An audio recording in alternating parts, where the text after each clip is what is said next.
Para que sermos escravos do pecado se temos a graça de Deus como liberdade? Vamos falar de graça? O título da nossa palestra de hoje é Satanás e os cultos da derrota. Nossa, eu não entendi, Jean. Deixa eu te falar uma coisa. Satanás ele tem multimaneiras de agir.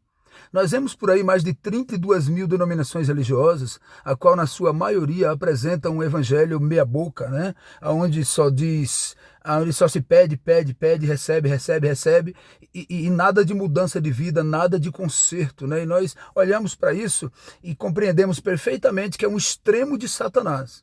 Mas Satanás tem outro extremo. Qual que é o outro extremo, irmão? É o culto da derrota, dos derrotados. Como que é isso? Tem um extremo que é só vitória, só cura, milagres, dinheiro, riqueza e nada de mudança de vida. E como que é o culto da derrota? O culto da derrota é um culto de fariseísmo, onde eu preciso produzir, onde eu estou envolvido no cabedal de doutrina, onde eu produzo as coisas e nada de vitória. Você entende os dois extremos? Veja, Satanás ele é contrafascista. Ele não pode imitar uma nota de R$ 3, porque ela não existe. Ele vai contrafazer uma de 2. Então, contrafazer é imitar. Se existe o culto da vitória, onde Satanás faz curas falsas, milagres falsos, expulsão de demônios falsas, precisa então ter o culto da verdade, onde tem cura verdadeira, expulsão de demônio verdadeira, vitória verdadeira. Mas hoje, na cabeça das pessoas, Satanás criou dois extremos. Os que só querem vitória e nada de submissão a Cristo, e os que querem, os bitolados que querem só cuidar da submissão, mas subestima a vitória. E nós não temos o equilíbrio do evangelho, que é onde tem mudança de vida e onde tem poder de Deus. Porque o evangelho é o poder de Deus. E nós encontramos agora o culto da vitória e o culto da derrota. O da vitória diz que pode tudo, o da derrota diz que não pode nada. Você compreende isso? E nós não achamos o equilíbrio para honrar a Deus. E nós estamos nessa situação.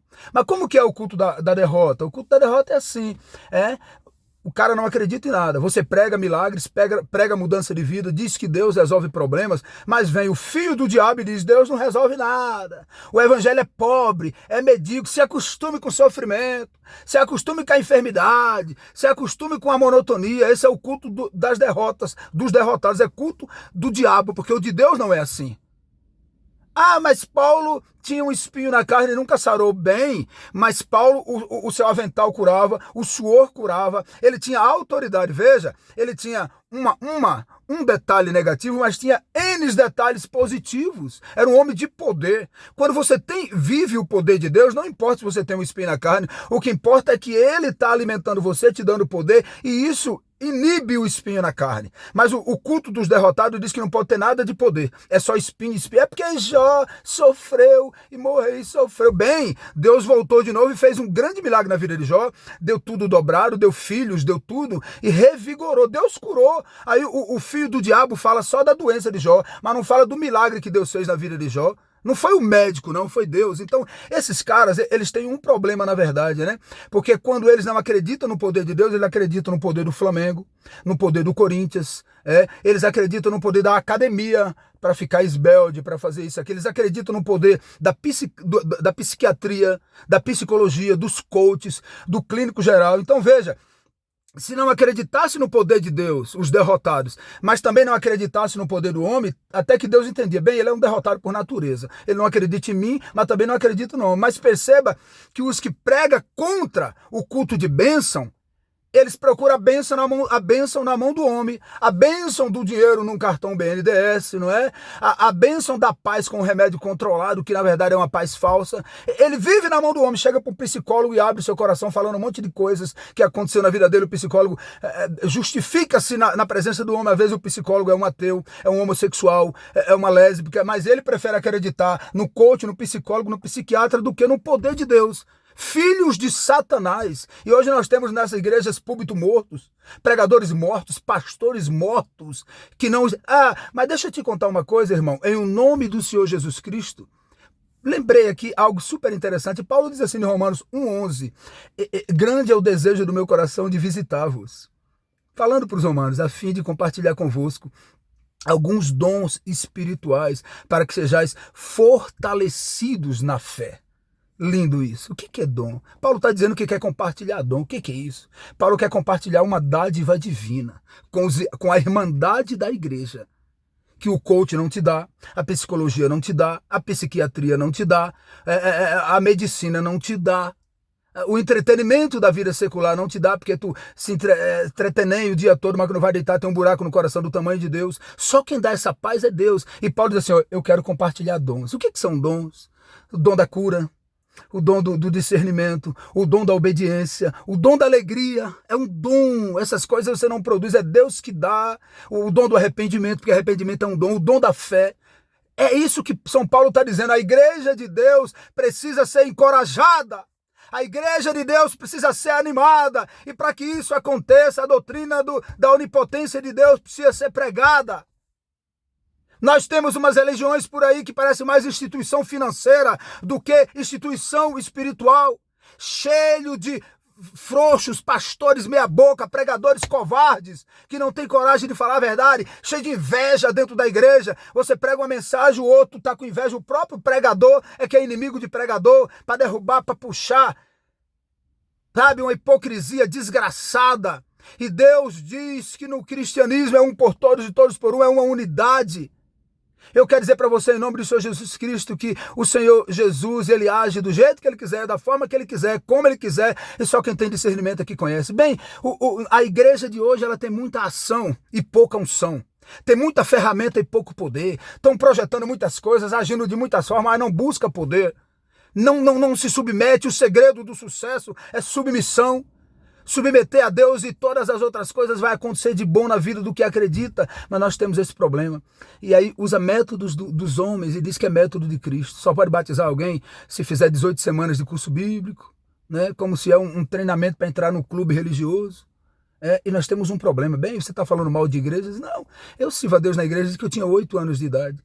Só que a diferença é que eu não tenho compromisso com o homem. O homem quer pregar o que vai dar certo e eu quero pregar o que é certo.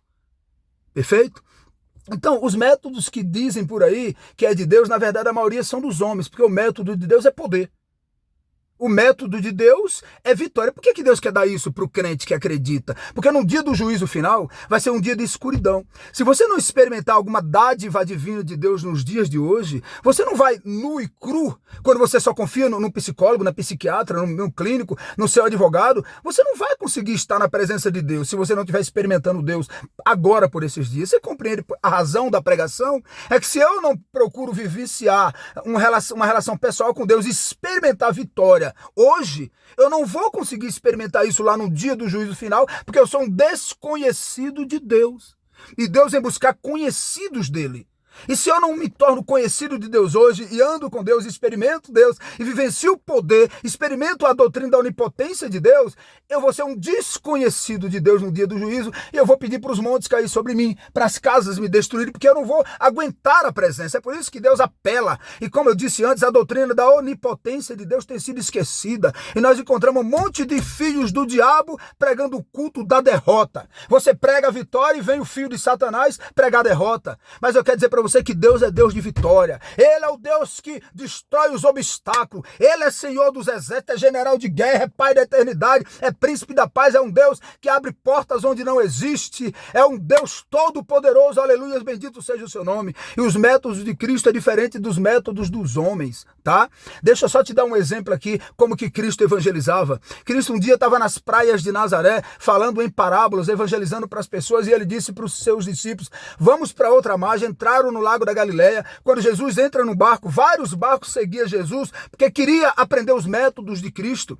E lá no meio do barco tem uma tempestade, e a tempestade ia matar todo mundo que estava no barco de Jesus e mais as outras pessoas.